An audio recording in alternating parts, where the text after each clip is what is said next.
अब पायलट का मामला वो अमेरिका के लिए बड़ी सुबकी का बायस बना हुआ है, शर्मिंदगी का बायस बना हुआ है। कंफर्म कर रहे हैं जी हमारा एक पायलट मिसिंग है, मिल नहीं रहा। जहाज गिराया ईरान ने, यह भी कंफर्म हो गया। एक जहाज गिराया, उसके पायलट को हमने रेस्क्यू कर लिया। दूसरा पायलट मिल नहीं रहा, ये भी खबरें आई कि हेलीकॉप्टर भेजा गया उसको रेस्क्यू के लिए, रेस्क्यू ऑपरेशन के लिए, इसको निकालने के लिए, क्योंकि लोकेशन तो उसकी अमेरिका के पास होगी, पायलट की किस जगह पर है एग्जैक्ट लोकेशन हर वक्त उनके साथ वो होगा, अनलेस कोई मसला ना आ जाए। तो ज़्यादा चांस तो यह कि पायलट का पता होगा वो कहाँ है। लेकिन हेलीकॉप्टर्स जब भेजे उसको रेस्क्यू करने के लिए तो उन पर भी फायरिंग हो गई। अब ईरान ये कहता है कि हमने वो हेलीकॉप्टर भी गिराए हैं, अमेरिका कहता है कि नहीं जी हमारे लोग जख्मी हुए हैं, उस हेलीकॉप्टर के हमले के लोग जख्मी हुए हैं। ये भी सोचा जा रहा है, तज्जिए किए जा रहे हैं कि हो सकता है वाकई ईरान के पास वो पायलट हो, लेकिन ईरान पूरी तरह उसको डिक्लेयर नहीं कर रहा, इसलिए कि जब ये कह देंगे कि हमारे पास वो पायलट है तो फिर उसको सामने लाना पड़ेगा, आलमी कानून के तहत फिर उसको ट्रीट करना पड़ेगा, उससे कोई इन्फॉर्मेशन आप उस तरह नहीं ले सकते, ये सब कुछ होगा। तो या तो ईरान जानबूझकर तंग करने की कह रहा है, वरना उसकी लोकेशन तो अमेरिका के पास होगी कि वो कहाँ है, तो अमेरिका उसको जाकर निकाले, या उनसे जाया नहीं जा रहा। अदरवाइज फिर ईरान ने उसको पकड़ लिया है, क्योंकि ईरान तो कह रहा है कि हम इमदाद बल्कि इनामी रकम का ऐलान कर रहे हैं, इनाम मिलेगा जो मदद करेगा इस पायलट को पकड़ने में। तो ये बात अब इतनी फैल चुकी है, अब वो पायलट हो रही है, अमेरिकन मीडिया में हर तरफ पायलट की बात हो रही है, अब बयानिया पायलट के इर्द गिर्द बनेगा। तो उसका जवाब देना भी मुश्किल है कि ये जंग हम किस तरफ ले जा रहे हैं, कि हमारा पायलट भी मिसिंग हो गया है, हमारे जहाज़ भी तबाह हो रहे हैं, हमारा नुकसान भी हो रहा है। और वो जो एयर सुप्रीमेसी की बात की जाती थी कि एयर सुप्रीमेसी है अमेरिका के पास और कुछ भी वो करे अमेरिका, तो अमेरिका कुछ भी करता चला जाए फजाओं में, तो ईरान कुछ नहीं कर सकता, ईरान कुछ नहीं बिगाड़ सकता अमेरिका का। तो ये एयर सुप्रीमेसी हमारे पास है, जहां चाहें जिस तरह चाहें अटैक करें, और कोई नीचे से ग्राउंड से आपको खतरा नहीं है। स्टेल्थ टेक्नोलॉजी भी हमारे पास है। लेकिन अब ये जो खबरें आ रही हैं जी F-35 से लेके F-15 F-10 इनको निशाना बनाया गया है, गिरे हैं, तो वो जो एक इतमाद के साथ बिला किसी खौफ के ख़तरे के अमेरिका अपनी एयरफोर्स को इस्तेमाल कर रहा था, चाहे वो सर्वेलेंस के लिए हो कि जी कहाँ से हम पर रॉकेट आ रहे हैं, ड्रोन्स के ज़रिए हम सर्वेलेंस करते रहे और जो ही पता लगे हम अपने जहाज़ भेजें और उन मिसाइल लॉन्चर्स को तबाह कर दें। नीचे से हमें कोई ज़मीन से कोई मिसाइल नहीं आएगा, कोई ख़तरा नहीं है, जहाज़ तो ईरान के पास वैसे ही नहीं है, दिहाइयों की पाबंदियों के पास उनके पास कोई ऐसी एयरफोर्स ही नहीं है जो जहाज़ उड़ा सकें, कुछ कर सकें।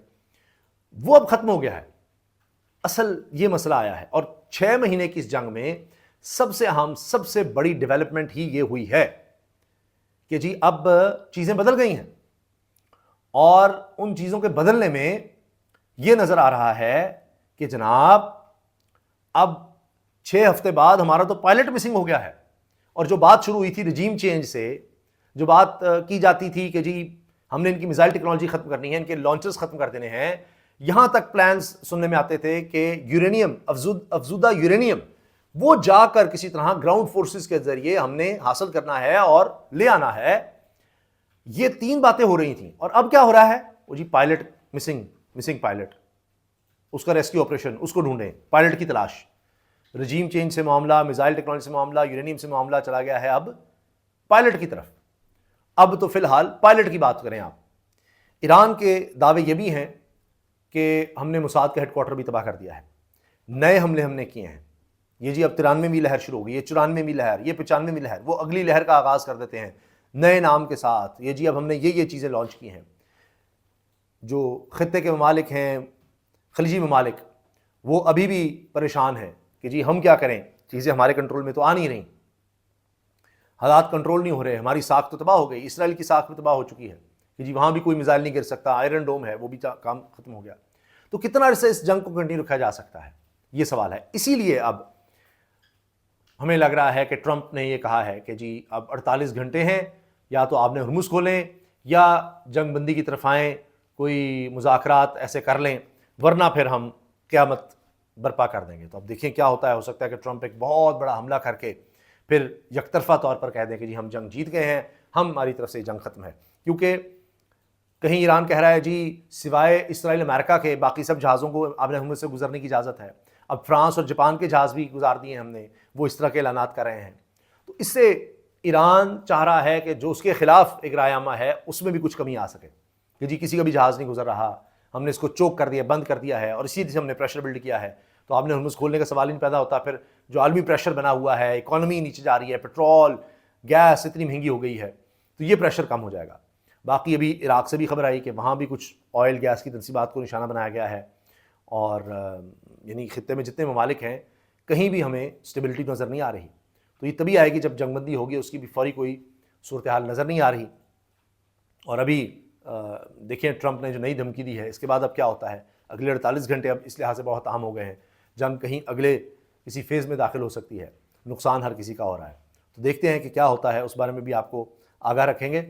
लेकिन ये जो जहाज़ों का डैमेज होना है, बिलियंस ऑफ डॉलर्स और ख़र्चा बढ़ते चले जाना है, हेलीकॉप्टर्स का गिरना, पायलट का, ये 6 हफ्तों की बाद सबसे बड़ी डेवलपमेंट यही है। एयर सुप्रीमेसी उस तरह की नज़र नहीं आ रही, और जंग अब एक नए फेज़ में दाखिल हो रही है। इसमें चाइना, रशिया, वो जाहिर है कि कहीं ना कहीं सपोर्ट कर रहे हैं ईरान को, और ऐसा लग रहा है कि उनकी सर्विलेंस की सपोर्ट और बढ़ती जा रही है। पहले जिस तरह सायरन या आयरन डोम जितना कामयाब नज़र आ रहा था, वो उतना कामयाब नज़र नहीं आ रहा। खलीजी ममालिक का भी डिफेंस सिस्टम वो भी उतना कामयाब नज़र नहीं आ रहा। ईरान के पास जितने वेपन्स थे वो उस तादाद में नहीं होंगे, कम होंगे, लेकिन उसके हमले तो रुक नहीं रहे। तो कौन कितना अरसा इस जंग को चला सकता है, ये असल सवाल है। नवंबर से पहले पहले, यानी बहुत आगे की बात है, लेकिन नवंबर तक ईरान किसी भी सूरत में अमेरिका नहीं चाहेगा इस जंग को कंटिन्यू किया जाए, क्योंकि महंगाई वहाँ भी हो रही है। जो सबसे कम मुतासर हो रहे हैं ममालिक, उनमें अमेरिका होगा सबसे कम मुतासर होने वालों में, मगर हो तो वो भी रहा है। वो बाकी तो पाकिस्तान जैसे तो सबसे ज़्यादा मुतासर हो रहे हैं। तो इस हवाले से इंशाल्लाह आगे भी आपके साथ बातचीत होती रहेगी, अपडेट्स हम देते रहेंगे कि क्या हो रहा है इस जंग में, किस तरफ चीज़ें बढ़ रही हैं। इजाज़त दीजिए, अल्लाह हाफ़िज़।